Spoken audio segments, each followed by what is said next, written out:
Good morning dear students. सर्वप्रथम आप सभी को, आपके परिवार को बुद्ध पूर्णिमा की हार्दिक शुभकामनाएं। आज हम स्टार्ट करने जा रहे हैं।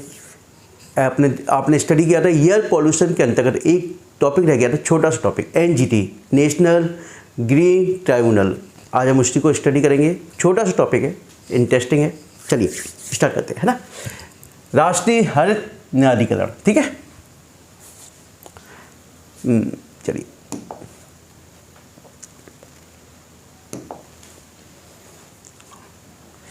NGT national green tribunal.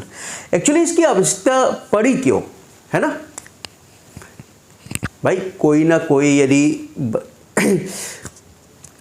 यानी कि कुछ ना कुछ यदि संस्था बनाई जाती है, कोई ना कोई इंस्टीट्यूट बनाया जाता है, तो उसकी आवश्यकता क्यों पड़ी। अब देखिए, नेशनल ग्रीन ट्राइब्यूनल यानी कि प्राकृतिक संसाधनों के संरक्षण के लिए, प्राकृतिक संसाधनों के संरक्षण के लिए, है ना,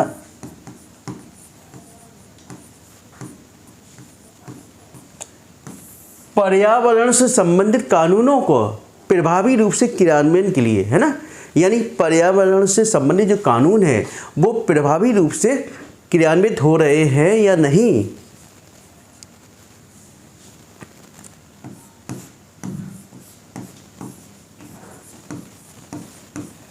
से संबंधित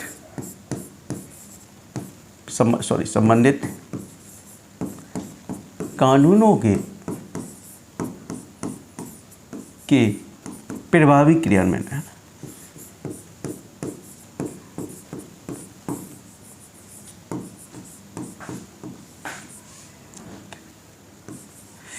क्रियान्वयन निकल रहा है ना, क्रियान्वयन। अब पर्यावरण संरक्षण के लिए,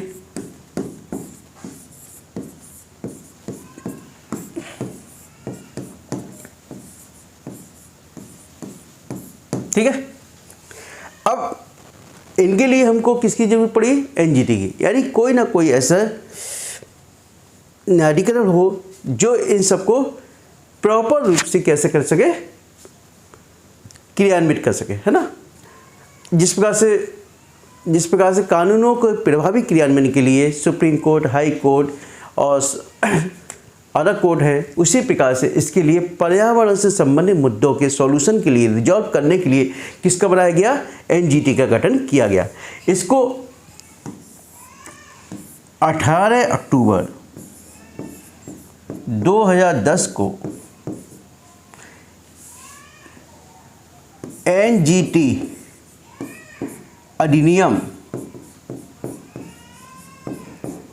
के अंतर्गत NGT का गठन किया गया, ठीक है। समझ आ गया। राष्ट्रीय हरित न्यायाधिकरण अधिनियम 2010 के अंतर्गत NGT का गठन किया गया। इसका जो अध्यक्ष होगा केंद्र सरकार द्वारा नियुक्त होगा, केंद्र सरकार द्वारा नियुक्त, याद रखनी, केंद्र सरकार द्वारा नियुक्त होगा। और जी क्या होंगे, सुप्रीम कोर्ट के कोई ना कोई जज होंगे, सुप्रीम कोर्ट के, है ना, रिटायर्ड जज, ठीक है, सुप्रीम कोर्ट के रिटायर्ड जज। और इनकी जो टीम होगी, इसमें कम से कम 10 सदस्य होंगे। कितने, 10 सदस्य होंगे, याद रखिए। अब पर्यावरण से संबंधित जितने मुद्दे हैं उनमें NGT के पास आपको जाने की जरूरत नहीं होती है, वो स्वयं अपने आप डिसीजन लेता है, अपने आप खुद जाता है, यानी खुद ही अपनी अप्रोच करता है और खुद ही उसका सॉल्यूशन प्रोवाइड करता है, खुद ही उनको जुर्माना लगाता है। याद रखिए, यानी आपको जाने की जरूरत नहीं होती, वो अपने आप अप्रोच करते हैं और अपने आप ही डिसीजन लेते हैं और अपने आप ही जुर्माना या जो भी उनको डिसीजन लेना है वो डिसीजन लेते हैं, ठीक है। NGT। अब देखिए, आपने कई बार सुना होगा कि NGT के द्वारा इतने करोड़ का जुर्माना लगा दिया गया, इस गवर्नमेंट के ऊपर लगा दिया, दिल्ली सरकार के ऊपर लगा दिया, किसी गवर्नमेंट के ऊपर लगा दिया, तो वो अक्सर वो अपने आप मॉनिटरिंग करते हैं और अपने आप देखते हैं कि कहाँ पर इनके पर्यावरण से संबंधित मुद्दों का उल्लंघन हुआ है, क्या उनके नियमों का उल्लंघन हुआ है। तो जैसे ही उल्लंघन होता है वो अपने डिसीजन देते हैं और जुर्माना लगाते हैं। अब जो जुर्माना लगाते हैं इसकी अपील, यदि किसी को अपील करनी है तो अपील कहाँ करेंगे? सुप्रीम कोर्ट में की जाएगी। इनके विरुद्ध जो अपील की जाती है वो सुप्रीम कोर्ट में की जाती है। ठीक है, आप देख लें, यही चीज़ है और इस पर ज़्यादा कुछ नहीं है। ठीक है,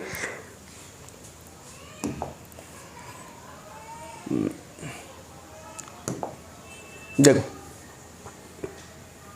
राष्ट्रीय हरित न्यायाधिकरण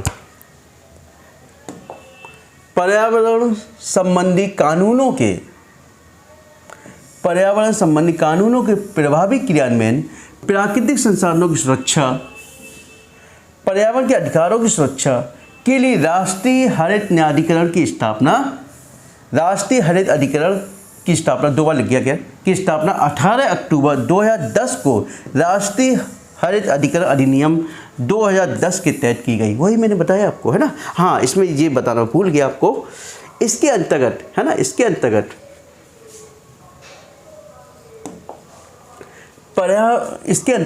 पर्यावरण सुरक्षा अधिनियम, ठीक है, वन संरक्षण अधिनियम, जैव विविधता अधिनियम सहित जलवायु प्रदूषण से बचाव के लिए बनाए गए सभी पर्यावरण कानून। अब देखिए, जलवायु प्रदूषण से बनाए गए सभी कानून, संबंधित कानून से संबंधित न्यायाधिकरण, इस न्यायाधिकरण में अपील की जाती है। यानी जलवायु, जल से भी संबंधित हो सकते हैं, वायु से भी संबंधित हो सकते हैं, यानी कि कुछ भी पर्यावरण संबंधी जितने भी मुद्दे हैं वो सब इसमें अपील की जाती है ना। अब देखिए, न्यायाधिकरण के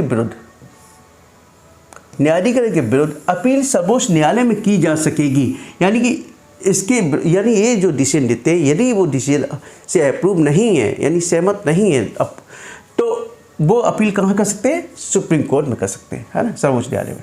यह न्यायाधिकरण लोगों के पास स्वयं जाता है, लोगों को इसके पास आने की आवश्यकता नहीं होती है। न्यायाधिकरण की अगुवाई सर्वोच्च न्यायालय के सेवानिवृत्त न्यायाधीश करते हैं। न्यायाधिकरण में कम से कम 10 न्यायिक सदस्य होते हैं। इसमें किसी भी सेवानिवृत्त सरकारी नौकरशाही को शामिल नहीं किया जाता है।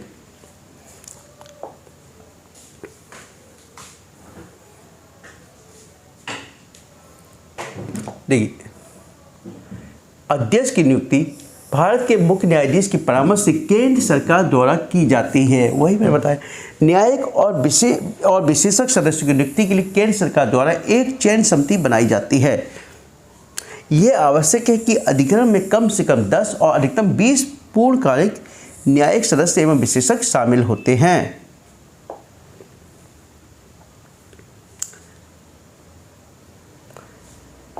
इसका मुख्य उद्देश्य, देखिए, इसका मुख्य उद्देश्य पर्यावरण संबंधित मामलों से बने गतिरोध को तोड़ना है। यानी पर्यावरण से संबंधित जो भी मुद्दे हैं, गतिरोध पैदा हो रहा है, उन सबको तोड़ना है। ठीक है, न्यायाधिकरण के आदेश की अवहेलना है ना, करने पर आरोपी को 10 करोड़ तक की सजा या 3 वर्ष का जुर्माना या दोनों हो सकते हैं, है ना। जुर्माना या 3 वर्षों की सजा या दोनों एक साथ होगी।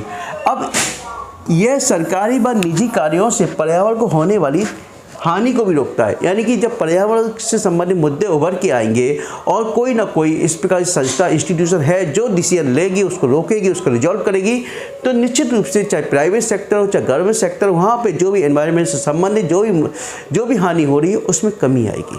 ठीक है, ये आपका एनजीटी टॉपिक खत्म हुआ। इसके बाद इसका पूरा एयर पॉल्यूशन चैप्टर खत्म हो गया। अब नई यूनिट आपकी स्टार्ट होगी, वाटर पॉल्यूशन। ठीक है, वो भी एक ही दिन का लेक्चर होगा। जैसे टाइम मिलता है मैं आपको वीडियो अपलोड कर दूंगा, है ना।